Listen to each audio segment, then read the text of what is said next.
On attendait ce procès depuis longtemps et aujourd'hui nous y sommes arrivés.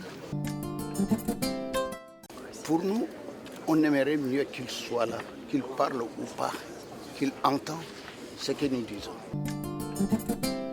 En terre africaine, ici, en terre sénégalaise, pour la première fois, et les Africains doivent être très fiers de ça, est assumée la charge si complexe et si difficile d'un grand procès international, d'un ancien grand dictateur qui a meurtri son peuple et meurtri la terre africaine. En tant qu'Africain, en tant que patriote, je dis que c'est un complot de l'impérialisme européen avec des chevaux de Troie et des compradors africains. Pour ne pas donner l'impression que c'est pour meubler la galerie qu'on a commis des avocats, il lui était important de leur accorder un temps suffisant qui leur permettrait de s'imprégner du dossier.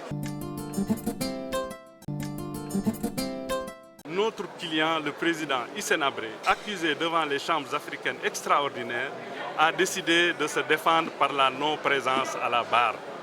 C'est un droit qu'il exerce. Et nous, on demande simplement à ceux qui veulent nous juger de respecter les droits qui nous sont reconnus par la procédure pénale. Le Tchad a participé à hauteur de 2 milliards de francs CFA au financement des chambres africaines extraordinaires.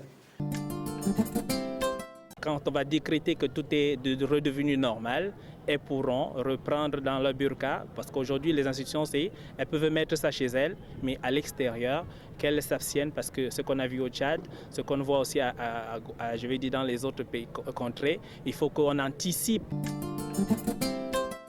Comment on peut prendre en compte la dimension de durabilité au niveau de ce nouveau pôle urbain de Diamniadio pour que ce qui est arrivé à Dakar ne nous rattrape pas. Nous sommes en collaboration avec l'UEMOA dans le cadre de ce qu'on appelle les programmes de développement territorial dans la sous-région